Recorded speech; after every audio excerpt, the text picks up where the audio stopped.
He worked hard every day, but his life never seemed to move forward. His name was Daniel. He was young, determined, and tired almost all the time. He worked long hours just to pay his bills and support himself. Every morning he woke up exhausted, rushed to work, and spent the day doing the same difficult tasks. When he finally returned home, he had barely enough energy to eat, check his phone, and fall asleep. But Daniel had dreams. He wanted to learn English. He wanted to find better work. One day, he wanted to become financially independent and stop worrying about money. Whenever he imagined that future, something inside him became hopeful. Then reality would return. "I don't have time," he would tell himself. And perhaps you have said the same thing. Daniel did not lack ambition. He did not lack dreams. What he lacked was protected time to work on them. His entire day belonged to other people, while his future received whatever energy remained. One night Daniel sat quietly after another exhausting day. He looked at his old notebook, filled with plans he had written months ago. Then he realized something painful. Another year had passed. He had worked, he had survived, but he had barely moved forward. For the first time, Daniel asked himself a question that he could not ignore. What if the hours he thought he didn't have were actually hiding inside the hours he was wasting? The answer would begin the next morning. Daniel's days began to feel like copies of the same day. He woke up late, rushed through breakfast, hurried to work, and spent hours doing what he had to do. By evening, his body was tired and his mind was empty. He came home, dropped his bag, picked up his phone, and told himself he would rest for only a few minutes. Those few minutes often became an hour. He watched videos about successful people. He saved motivational posts. He searched for ways to learn English faster. Sometimes he even made detailed plans in his head. He bought a notebook and wrote his goals on the first page. But the pages after that stayed almost empty. Every night, Daniel made the same promise. "Tomorrow I'll start." But tomorrow always looked exactly like yesterday. While Daniel remained trapped in the same routine, people around him seemed to be moving forward. One friend learned a new skill and found a better job. Another started a small business after work. Someone else was improving their English every morning. Daniel wasn't jealous of them, he was happy for them. But quietly, he began asking himself, why am I working so hard and still staying in the same place? That question bothered him because Daniel was busy every single day. Yet being busy was not the same as progressing, but none of that busyness was building his future. His job consumed most of his energy, but his remaining free time disappeared into distractions. His phone gave him entertainment when he needed recovery, but it also took away the small pieces of time he could have used to build something. One night, Daniel decided to calculate it honestly. He looked at the hours he spent scrolling, watching random videos, checking messages, and doing things he could barely remember afterward. The number shocked him. He had been saying he had no time, while quietly giving hours of his life away. Daniel sat in silence for a long time. Then he closed his phone. The next morning, Daniel decided to do something he had never seriously tried before. At 5:00 the next morning, Daniel's alarm rang in the darkness. He did not move. His eyes were heavy, his body felt warm beneath the blanket, and every part of him wanted to press the button and return to sleep. "Why am I doing this?" he whispered. There was no applause waiting for him, no reward, no sudden feeling of motivation. Only a choice. Daniel sat up, put his feet on the floor, and walked to the kitchen. The world outside was still quiet. For the first time in a long while, nobody was asking anything from him. He made a cup of tea, opened his notebook, and tried to study. It was difficult. His mind wandered. He felt sleepy. After less than an hour, he wondered whether waking up early was really going to change anything. The next morning, he tried again. Then again. A few days later, Daniel noticed an older man sitting near a shop whenever he passed by on his way to work. His name was Mr. Samuel. He was calm, disciplined, and always seemed to begin his day before everyone else. One morning, Samuel looked at Daniel and asked, "Why are you awake when everyone else is sleeping?" Daniel smiled tiredly. "I want to change my life," he said, "but I don't have enough time." Samuel looked at him for a moment, and then said something Daniel would remember for years. "You don't need more hours. You need to decide which hours belong to your future." Daniel became quiet. Samuel explained that waking up at 5 a.m. was not magic. The clock itself could not make someone successful.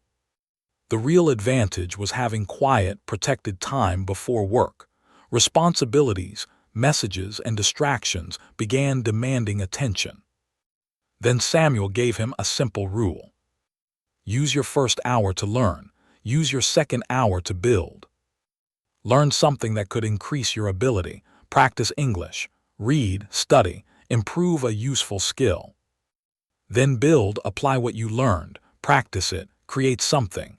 Move one step closer to the future you want. Daniel listened carefully. "I'll try it," he said. "For how long?" 30 days. Samuel smiled. "Good, but remember this. The alarm will be easy. Keeping the promise will be hard." Those words stayed with Daniel as he walked home that evening. He had finally found time. Now he had to decide what that time would become. Daniel's new routine began with 2 quiet hours that belonged to no one but him. During the first hour, he learned.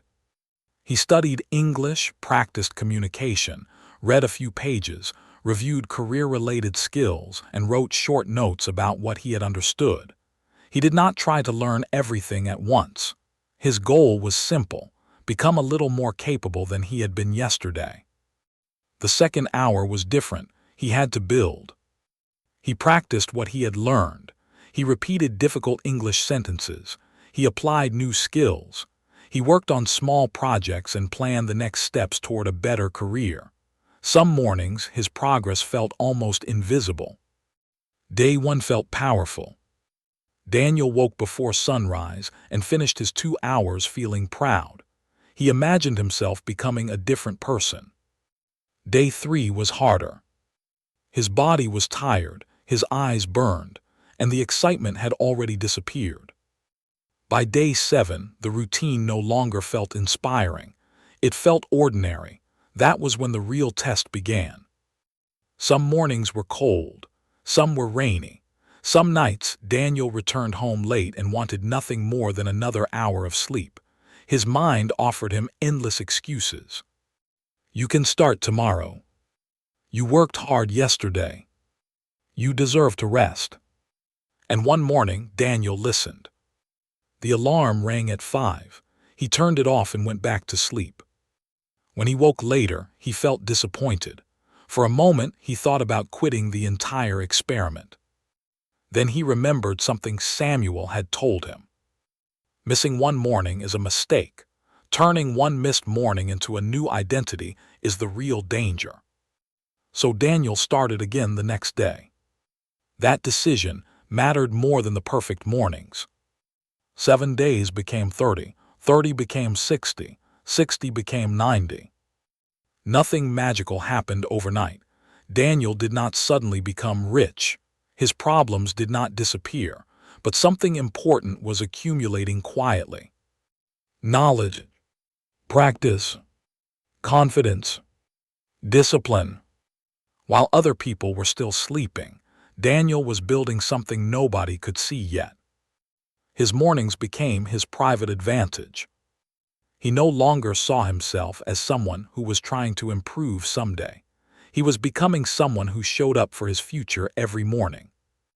And slowly, that identity began changing everything. Months passed, and slowly, Daniel began noticing changes that were too small to celebrate but too important to ignore. His English was improving. Words that once felt difficult became familiar. He could speak more confidently with coworkers, explain his ideas more clearly, and understand conversations that he once avoided. He was also becoming better at the skills he had been studying every morning. Something else changed too. Daniel began noticing opportunities.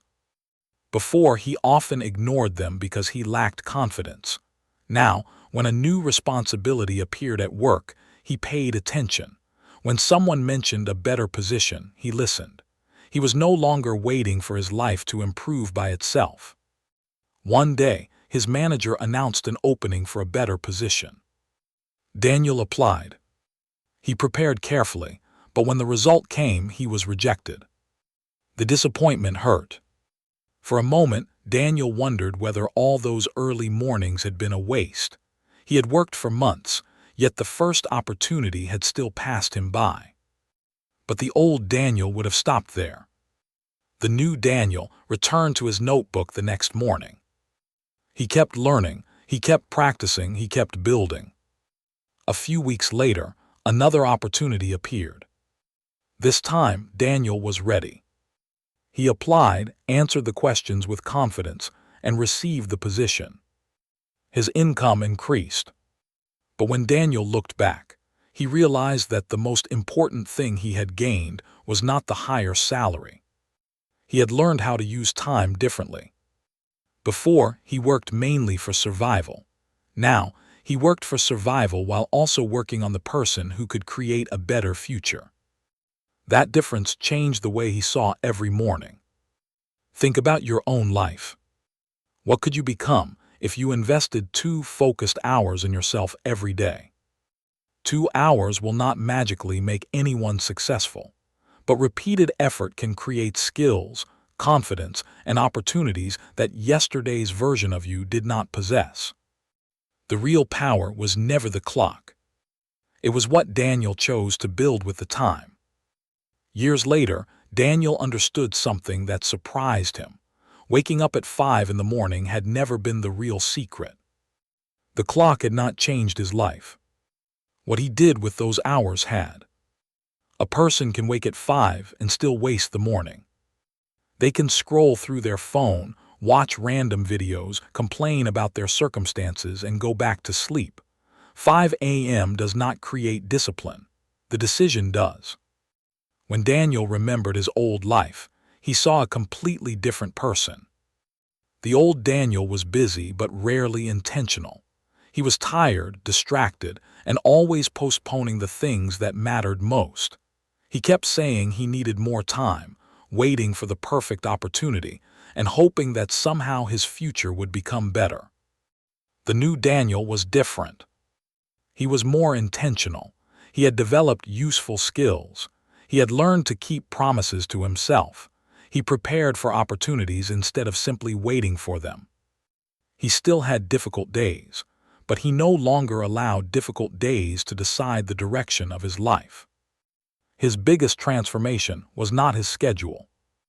It was his identity. He no longer looked at his future and said, "I hope my life changes." Now he could honestly say, "I am doing something every day to change it." And that difference matters more than any particular hour on a clock. Maybe you don't need to wake up at 5. Maybe your life requires a different schedule. The important question is not, what time do successful people wake up? The better question is, which part of my day belongs to the person I want to become? Because your future is built from the hours you repeatedly protect, not the hours you merely wish you had. Daniel finally understood that time had never been his enemy. His choices had been. And once he changed those choices, his future slowly began changing with them. Have you ever wondered how many hours disappear from your day without you even noticing? Maybe you have a goal you keep postponing, a skill you want to learn, or a better future you keep promising yourself will begin someday. But what if someday is simply the name we give to a decision we are afraid to make today? Think about the first hour of your morning. What usually receives your attention? Your phone, social media, messages, random videos, or something that could actually move your life forward. And what would happen if you protected that hour? 5 a.m. is not a magical number. You do not become successful simply because you wake up while the world is sleeping. If 5 a.m. does not fit your life, choose another consistent block of time. The principle is simple. Create quiet time and give it to your future. So tomorrow, try something small. Wake up early enough to create one distraction-free hour. Put your phone away. Choose one meaningful skill and work on it before the demands of the day begin. If you are learning English, that hour could become your private classroom.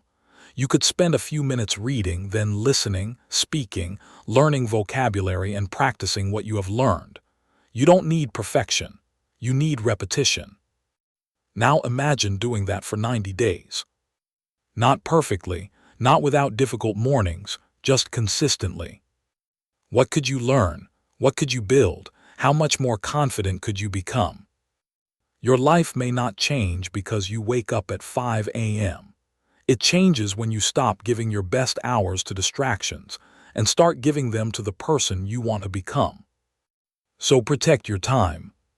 Keep learning, keep practicing, and tomorrow morning give one small hour to your future.